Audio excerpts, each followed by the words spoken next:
terapia inhalada se ha convertido en la gran solución para quienes padecen enfermedades obstructivas respiratorias. Tal es el caso de pacientes con asma, bronquitis o efisema pulmonar, por ejemplo. ¿Qué necesitas saber acerca de la terapia inhalada? Descúbrelo a continuación aquí en Sediter al Aire.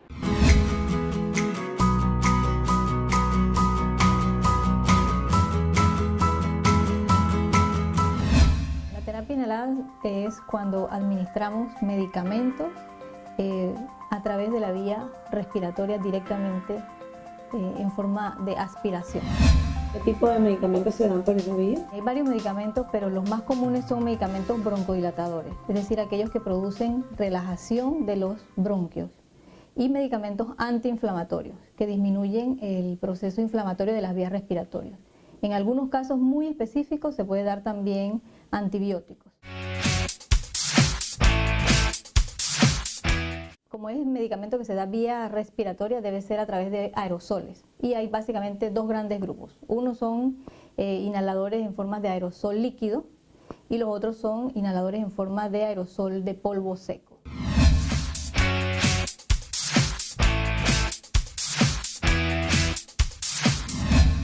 Si el inhalador no se usa como debe ser, queda todo el medicamento en la cavidad oral, en la boca, y no llega a donde queremos, que es a las vías respiratorias. Entonces hay un procedimiento que es relativamente sencillo y que el paciente debe hacer para que el medicamento tenga su efecto.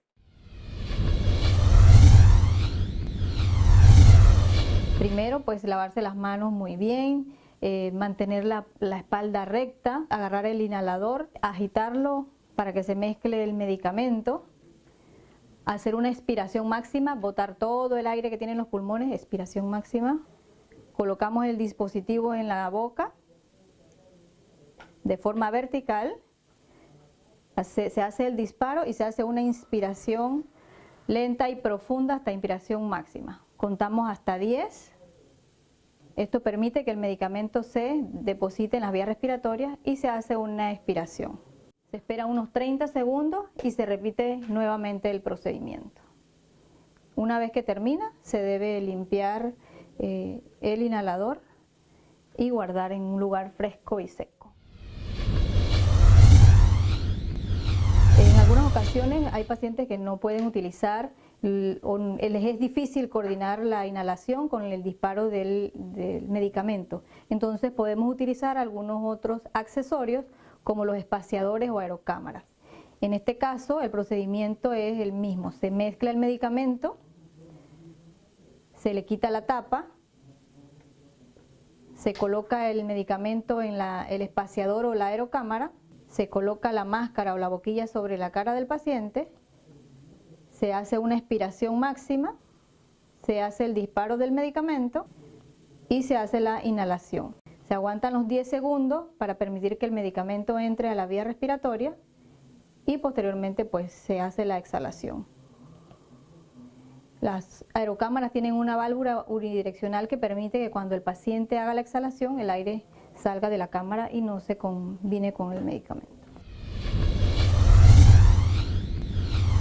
Procedemos a quitar la tapa del medicamento, se abre el dispositivo, se coloca la cápsula dentro del dispositivo, se cierra el mismo,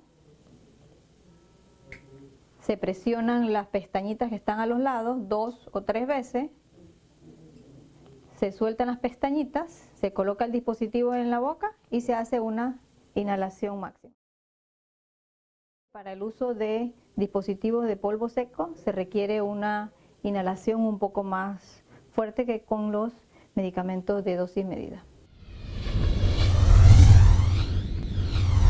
Vamos a preparar una nebulización con un medicamento en unidosis. Se coloca el medicamento en el micronebulizador.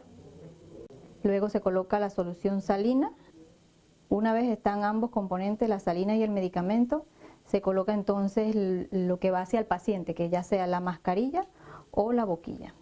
Una vez armado ya el micronebulizador, entonces se procede a conectar con el compresor, que es el que va a generar la presión, y esta presión generará a su vez el aerosol. Una vez conectado el micronebulizador al compresor, se prende el mismo, se verifica que haya la producción del aerosol. Una vez que confirmamos esto, se coloca sobre la cara del paciente y se respira normalmente hasta que termine la solución que está en el micronebulizador. Una vez terminado, pues se apaga el compresor y se procede a la limpieza. Se bota el exceso de residuos que haya quedado con agua y se deja secando.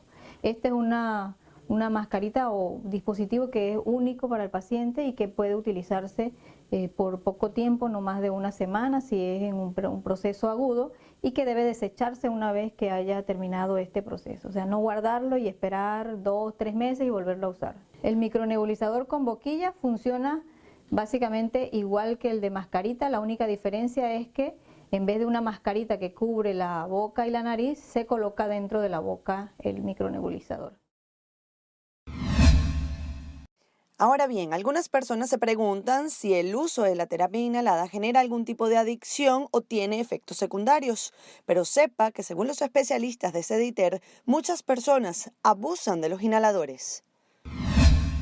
Como es administrada directamente sobre la vía respiratoria, algunos de los efectos secundarios más importantes es que puede haber algo de irritación o inflamación en la garganta. Por eso se recomienda que una vez que se utilicen, se enjuaguen la boca.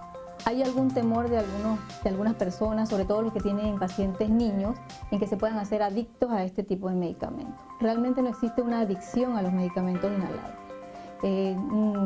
El tipo de medicamento que se da por esta vía no produce ningún tipo de dependencia en el paciente. Y ese es un temor que algunas veces tenemos con los pacientes para que completen o utilicen la terapia inhalada.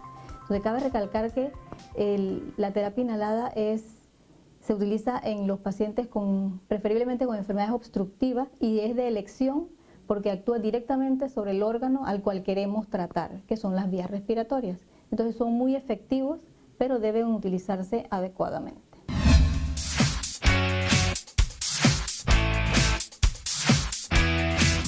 En el caso de los tratamientos inhalados son un medicamento como cualquier otro medicamento, por lo tanto debe tener una indicación médica para su uso. Los dividimos en 2 grupos, los medicamentos que son medicamentos de mantenimiento, es decir, aquellos medicamentos que los pacientes deben utilizar de forma permanente para controlar su enfermedad. Entonces son medicamentos controladores y que deben estar bajo una prescripción médica. Generalmente se usan entre 1 o 2 veces al día, aunque el paciente no tenga síntomas. Y están los medicamentos aliviadores. Los medicamentos aliviadores son broncodilatadores de acción rápida y que son el rescate del paciente. Entonces este es el que los pacientes asmáticos o pacientes con enfermedades pulmonares crónicas como el EPOC deben utilizar en casos de emergencia. Estos son los que van a usar cuando se exponen a humos, a sustancias químicas, a irritantes. Son los medicamentos de rescate y tienen una dosis que pueden ser hasta repetidas 3 veces, automedicadas, y luego deberían acudir a la institución de salud, a su médico, a buscar las recomendaciones necesarias. ¿Qué sucede? Que hay pacientes que en enfermedades como el asma, sobre todo, no utilizan tratamientos de control de la enfermedad. Y como no utilizan tratamientos de control de la enfermedad, utilizan mucho y abusan del uso de los medicamentos de rescate. Entonces son los que utilizan o en la cartera o en el bolsillo, siempre cargan su bombita. Entonces no es que son adictos a esta enfermedad, sino que no es que son adictos al uso de inhaladores, sino que tienen una enfermedad que no está controlada.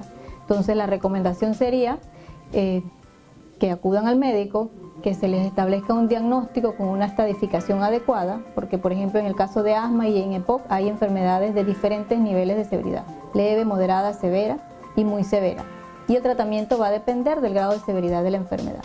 En base a eso, su médico le puede hacer la prescripción para el tratamiento de control de esta enfermedad y que no requiera utilizar tanto medicación de rescate.